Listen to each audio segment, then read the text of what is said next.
This episode of The Whistler is brought to you by the WOTR Radio Network. For more information on the WOTR Radio Network, Classic Radio Rewind, or its 4 live streaming old-time radio stations, visit WOTRradionetwork.com. Let every go signal remind you that you do go farther with Signal gasoline. The Signal Oil Program.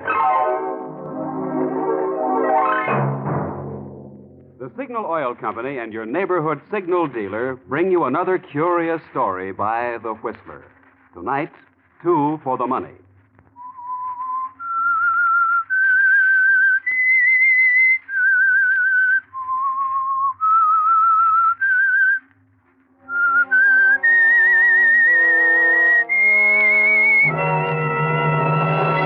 I am the Whistler, and I know many things, for I walk by night. I know many strange tales, many secrets hidden in the hearts of men and women who have stepped into the shadows. Presently I'll tell you of nameless terrors of which they dare not speak.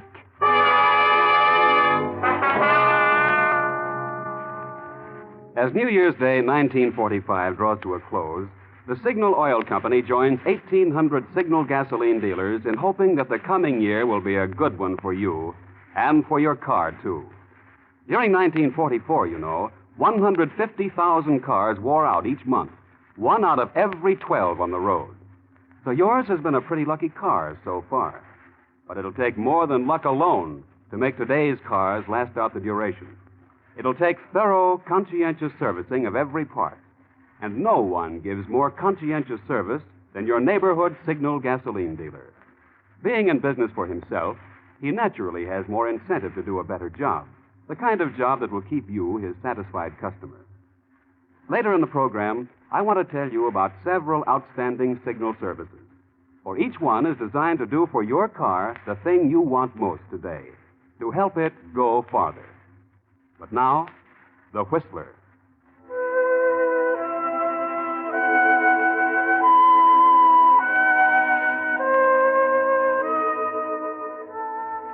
It's strange, isn't it, how a man can live his life through several decades, simply, quietly, in peaceful obscurity, and suddenly, through one small incident, find his world turned into chaos. For instance, there was Tom Barlow, who lived with his wife Ellen in the small seacoast village of Marblehead, and whose whole life had been spent as a lowly driver of the town carryall, combination taxi, delivery truck, and tow car. To everyone in Marblehead, he was just old Tom, until that night a few months ago. A raining, stormy night it was, with a feeling in the air of foreboding, if you were particularly sensitive. And the man who came to Tom, just as he was getting ready to go home to dinner with Ellen and Judy, his daughter, wanted to be driven out to Guilford Inlet. It was no pleasant trip on a night like that, lonely, miserable. But a fare was a fare, and Tom started out. Halfway there, they had to cross the inlet, and Tom was just beginning to worry about whether or not the bridge might be washed out. Driver? Yes, sir. Is that the Guilford Bridge ahead? Yes, sir, that's it. Lucky for us, it's still there. You sure picked a night to come out to this godforsaken neck of the woods. When you get to the bridge, stop. Stop? What I said, stop. Mister, there's no need to stop. It's 8 miles yet to the inlet. Stop when you get to the bridge. Okay, mister, whatever you say.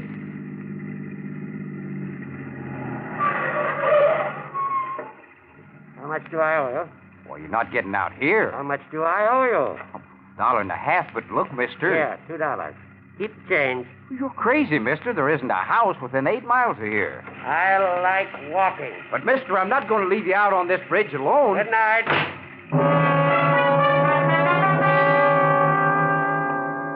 Well, Tom, that's a queer thing, isn't it? Strange fellow. Never did get a good look at his face. He kept it muffled up in his scarf, his hat pulled down low. You've half a mind to run after him, but in 10 seconds he's disappeared into the blackness, and you drive back to town wondering, trying to make up your mind whether you should tell somebody about him or not. Then, when you're putting up the cab for the night and you happen to glance in the back, your mind is made up for you.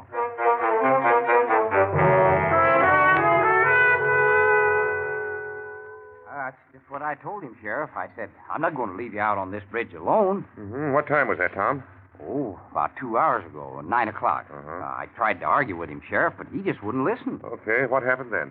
Well, then I came on back to the garage, and when I was cleaning out the back of my cab, I found this package. Package? What package? This package right here, what I came to see you about.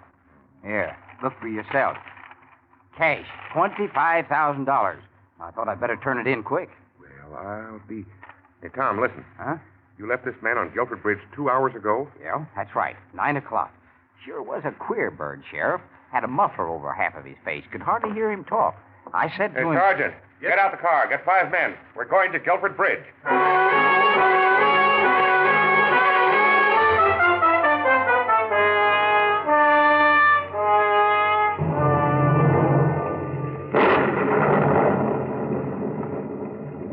Gary, you see anything down there? Nothing here, Chief. Well, this is the spot where I left him, Sheriff. Right here. Hey, Chief, look. Yeah? I found this coat and hat under the bridge. Hey, Eddie, put your flashlight over here. That's the coat the man was wearing. And that's his hat, too. Sure, Tom? I'm positive. Oh, Sheriff, dug this muffler out of the water about 20 yards downstream. That's his, too, yes. That's what he had over his mouth. Made him talk so peculiar. The hat, coat, muffler. Looks like he drowned himself, all right. You aiming to drag the inlet, Sheriff? Not tonight, I'm not. In the morning. Anyhow, with that undertow, a body would be 2 miles out to sea by now. That's right. Huh. Well, what do you suppose he done it for? Poor guy. Poor guy. Tom, he left $25,000 in your cab, didn't he? Oh, well, money don't mean much if you're so low you want to jump in the river. Money don't mean much, huh? Listen, Tom, if we don't find that man's body, if nobody claims that money in 6 months, you know who it belongs to? It belongs to you, Tom. Me? Yes, sir, you. That's the law. Me? If nobody claims it in 6 months, and if we don't find the body that fits this hat and coat.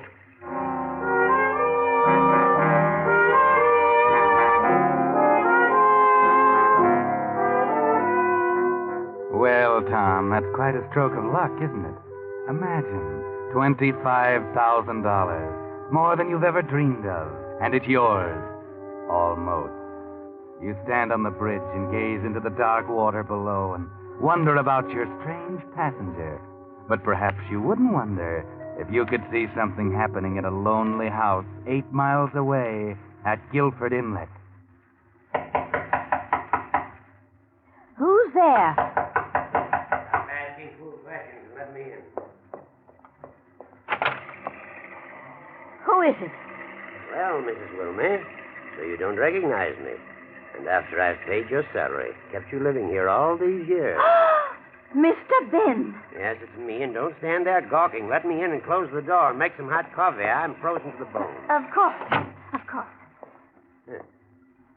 Same dismal old place. Mr. Ben, where's your hat and coat? You're soaking wet, Mr. Ben. Where's your hat and coat? You're soaking wet, Mr. Ben. Hey, heaven, woman, can't you say anything better than that? 20 years. 20 years, and I come home to, where's your hat and coat, Mr. Ben? Mrs. Wilmey, you're still a fool. Yes, sir. I'll get the coffee. Wait a minute. Yes, sir. You still go down to the village every day and gossip like a fishwife? Well, sir, Stop stirring me. Now, listen.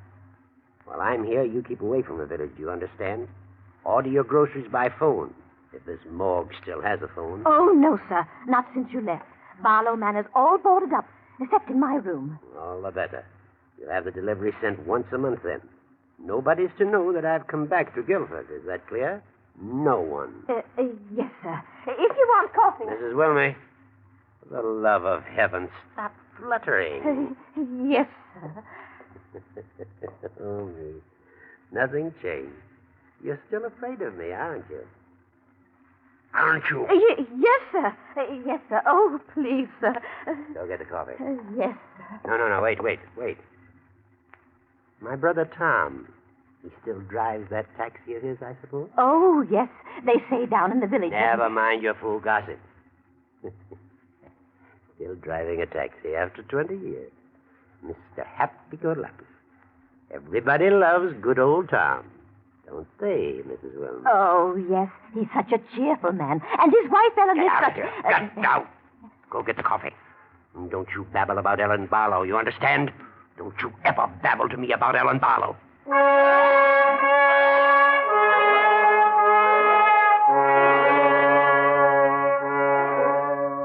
Yes, Tom Barlow, if you could see that scene, and your brother Ben sitting in the old family house in Guilford Inlet, perhaps you wouldn't wonder so about the stranger's disappearance.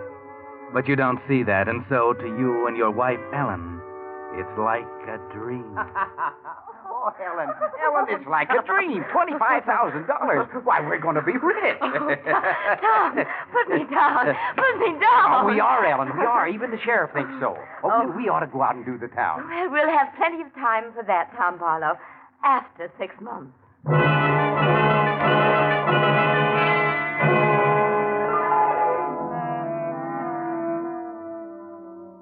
Wilmy. Mrs. Wilmy. I'm coming, sir. I'm coming. I was just bringing your tea things. Oh, never mind the tea things. Where's my tonic? Heart's pounding like a trip hammer. Right here, sir, on the tray. Where's the afternoon paper? Here you are, sir. But there's nothing new about Mr. Tom and the money. Who asked you that? Well, Mrs. Wilmy, you're nosy, aren't you? Oh, please, Mr. Ben. Oh, stop that sniveling. You're nosy, Mrs. Wilmy, but you are a good housekeeper. Well, I do quiet, try. Be quiet. I feel like talking. Yes. Pour the tea. No, don't stand up. Sit down here by me. Oh, very We're well. going to chat, Mrs. Wilmy. I'm expecting a business friend of mine today at 5 sharp, a Mr. Peterson. Uh-huh. He's going to do something for me. Yes, sir. But you and I will chat until he arrives. Yes, sir. Lemon and 2 sugars, sir. Well. Yes. So you remember after all these years, huh? That's nice. Mrs. Wilmy, I'm a very rich man. I made a good deal of money in the city. Yes, sir. And I have remembered you in my will. Oh, thank you, sir. Now, be quiet. You'll be well off when I die, Mrs. Wilmy. Very well off. That's why I think you'll keep your mouth closed about lots of things. Oh, I feel like talking. Mrs. Wilmy, did you read that they haven't found the body yet of the man who left the money in my brother's taxi? Oh, yes. They've been dragging the inlet for weeks, sir. They can drag for years. They won't ever find the body. You know why, Mrs. Wilmy? Because I am the body. Oh, Mr. Ben. Sure, I'm the body. Oh. I left that $25,000 in Tom's cab. I wanted him to find it. I put it there. But, Mr. Ben... I'm going to break Tom Barlow. You watch. Please don't tell me. I don't want to know. 6 months he'll wait, thinking he's rich every day more certain. He'll be building air castles. You watch. I know Tom. He won't wait for 6 months. Fools around here lend him money on speculation. He'll get in deep. You watch. Tom, happy-go-lucky. Always said he could get along without money. Married Ellen on a shoestring. Shoestring? And I could have given her everything. I could have given her clothes, a house in the city. You mustn't tell me, please don't. Mr. Happy-go-lucky. I can just hear him now. Money isn't everything. Money only causes trouble. Married Ellen on a shoestring.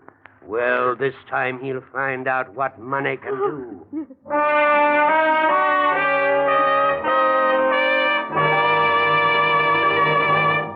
You are listening to The Whistler, brought to you by your friend, the Signal Oil Company, marketers of famous Signal gasoline, your best buy today. Remember to let every go signal remind you do go farther with Signal gasoline.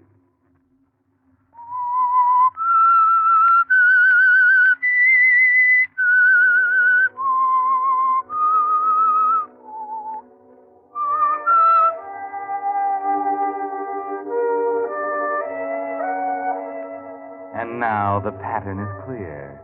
Ben Barlow, after 20 years, is planning to extract his revenge for his brother Tom's marrying the woman he loved. He's planning to ruin his brother with the promise of the money he found, and then snatch it away at the last moment. And Tom, good old Tom, seems to be falling into the trap slowly, reluctantly, happily. Oh, now, fellas, money isn't everything. We'll see if you say that when you get the $25,000. I will. He's got 4 months to go yet. No use sense counting his chickens. The money's as good as in the bank. In 8 weeks now, nobody's claimed it. And who do you expect's going to claim it anyhow? A ghost?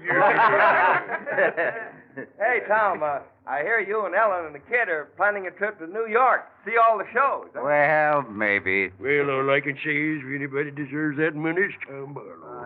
Tom, we're with you. Well, Any thanks. person in the village won't be counting the days till 6 months is up.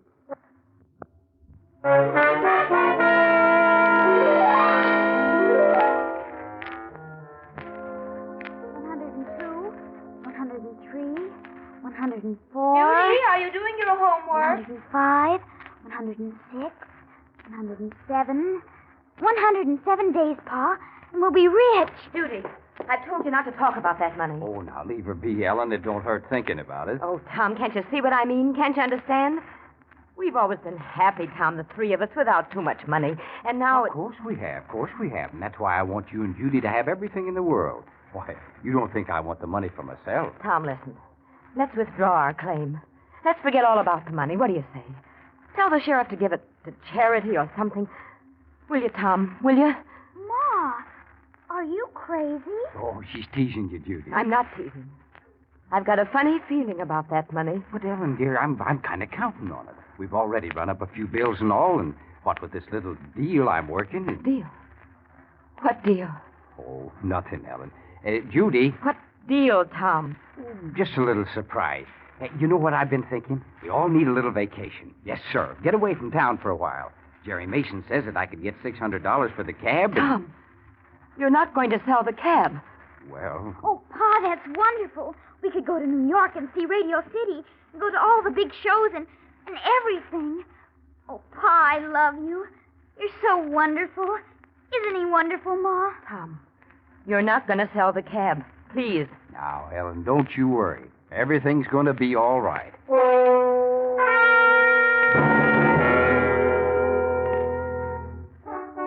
Yes, everything's going to be all right now, isn't it, Tom? You're getting more certain of it every day.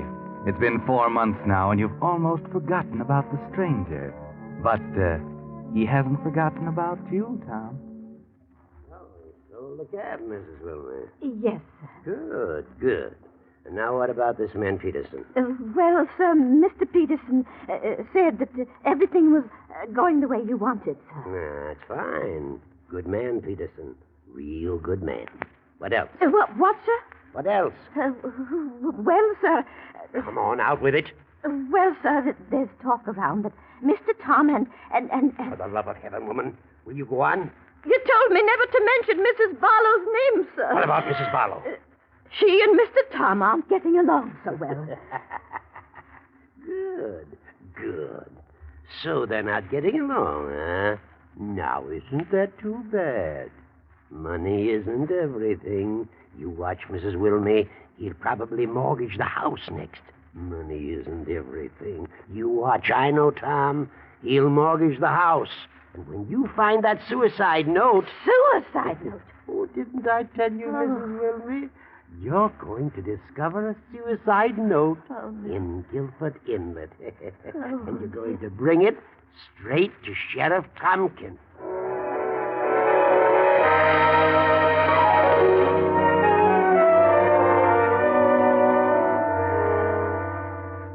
Well, Ben, you have it all figured out, don't you? And it's working out just as you expected. Because when the sheriff tells Tom Barlow about the suicide note that was found at the bridge, you react just as your brother expected. But, Ellen, there's no need to worry now. With that suicide note found, the money's practically in our hands. I told you it was just as good as ours. But, Tom, why did you have to go put a mortgage on this house? No, you don't understand, dear. I needed the money now for that deal that I was working on. So why wait till the 6 months is up and lose out on a great opportunity? But, Tom, how can you spend money like this before you get it? But I'm not spending it, Ellen. I'm investing it for our future and Judy's. Why, Mr. Peterson told me we'd be set up for life. And as for the mortgage, well, that's just a trifle. I can pay that back 10 times over the day I get the $25,000.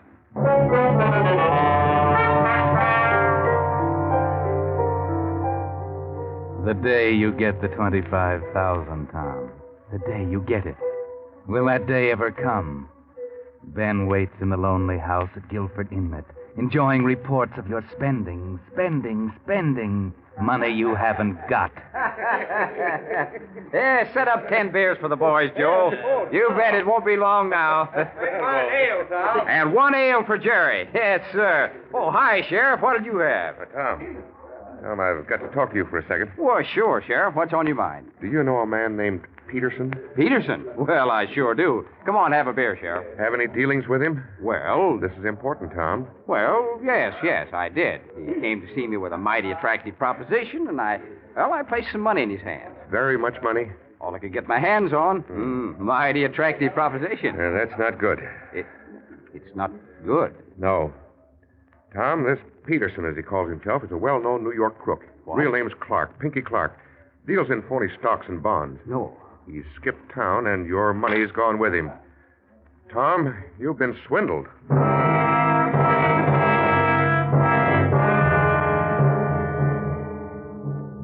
So, Tom, now you know. The first blow has fallen. All your great dreams of wealth and affluence gone in an instant. You were smart, weren't you, Tom? Very smart. Tom, why did you do it? I was so smart, Ellen. I was going to be rich and to be a big businessman. Can you imagine me? I wanted to make you proud to be Mrs. Tom Barlow. Oh. Yes, I wanted you to walk down the street and have people point you out and say, "Look, there goes Ellen Barlow." Oh, Tom. Guess I never meant to be anything but Tom, the taxi driver. You're right, Ellen. All along you were right. We should have withdrawn our claim like you said. Money's brought us nothing but trouble. Tom, how much do you owe the bank? 18,000. 18,000. Oh, Tom. Tom, we've just got to get that 25,000 now. We've just got to.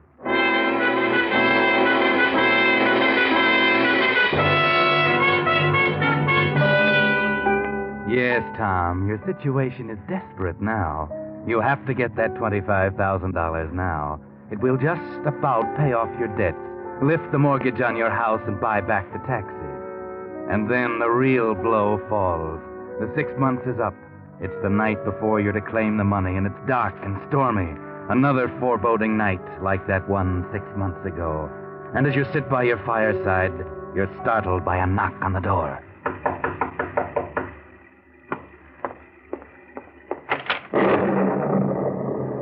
Yes? Hello, Tom. Well, I'm afraid I don't... Ben. Glad to see your old brother, Tom. Ben. I guess I'll have to invite myself in. Nasty night. Nice little place you have here. Ben, what are you doing here? Now, that's a fine way to greet your brother after 20 years. Ben, what do you want? Still haven't changed, have you, Tom? Still hate your devoted brother, Ben. Well, Tom, it's taken 20 years. 20 years. But I've just about done it. Done what? Driver, is that Guilford Bridge up ahead? Huh? Stop when you get to the bridge, driver. I like walking. Ben. Don't you remember your old lucky passenger, Tom, huh? Ben, you were... The man in the cab. No, the man in the cab was drowned. They found a suicide note. Ben, it was you. 20 years, Tom. 20 years, and I've come back. So money isn't everything, Mr. Happy-Go-Lucky. You'll find out, you and Ellen both. Right now, that 25,000 is the most important thing in your life, and you're not going to get one red cent of it. I put it in your cab. I'm going to be at the sheriff's office with serial numbers and identification. Money isn't everything, eh? You married Ellen on a shoestring. You married the only woman I ever loved. You'll find out how important money is tomorrow morning.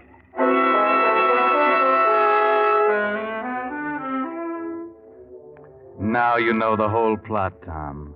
Now you know how you stand. The money you so desperately need is not yours and never will be. No need even to go down to the sheriff's office tomorrow morning, because Ben will be there ahead of you, unless,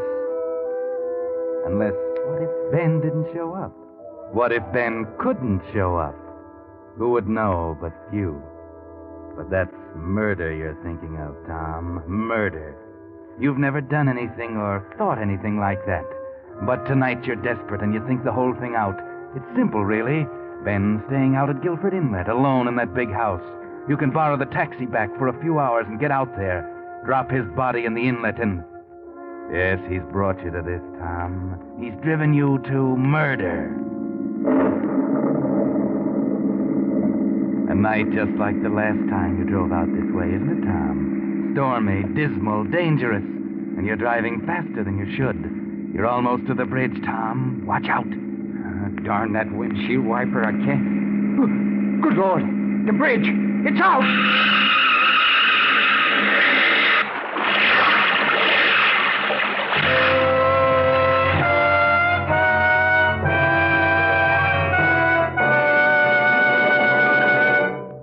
The Whistler will bring you the ending to our story in just a moment. Meantime, here are just a few of the signal services that are helping today's cars go farther. When your Signal gasoline dealer lubricates your car, he uses the famous Signal Safety Chart, on which the maker of your car shows every lubrication point and the exact lubricant it should have. And your Signal dealer checks every point against the safety chart, not just once, but twice, so not a single part can be missed. The Signal 4-star oil he puts in your motor is solvent refined to give you a pure paraffin-based oil that reduces carbon and sludge and protects every motor part with a tough, long-lasting film that resists heat and wear. His regular battery and tire checking service help you get extra months of wear. Should you need a new battery, his heavy-duty Signal Deluxe batteries are guaranteed up to 2 years. And his retread jobs, using only the finest material, help you get more miles out of every tire. In those and a dozen other ways, Signal dealers are helping today's cars go farther. You couldn't close New Year's Day with a better resolution than to get acquainted with your neighborhood Signal gasoline dealer soon. And now, back to the Whistler.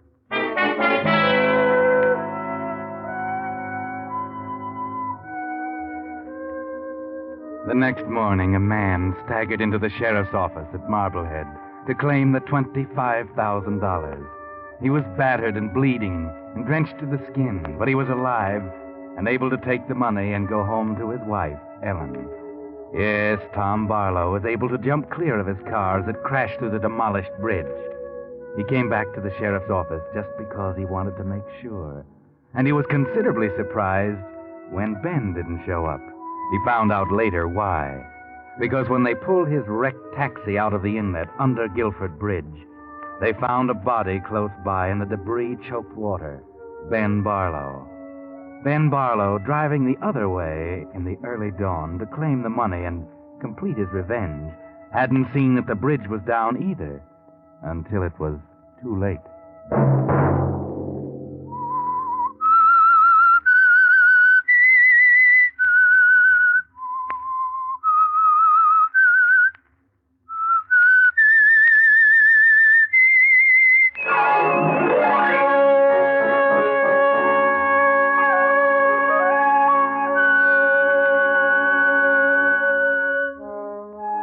Next Monday at 9 o'clock, the Signal Oil program will bring you another strange tale by The Whistler. The Whistler is brought to you by the Signal Oil Company, marketers of Signal's famous Go Farther gasoline and motor oil, and by your neighborhood Signal Oil dealer who is at your service daily to keep your car running for the duration.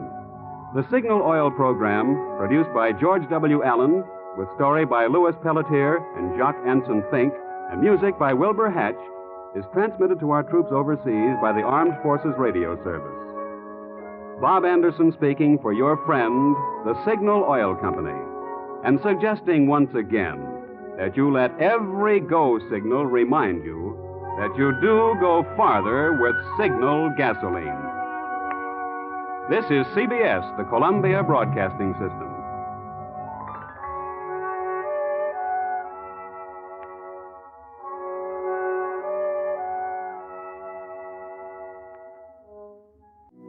You're listening to the WOTR Radio Network.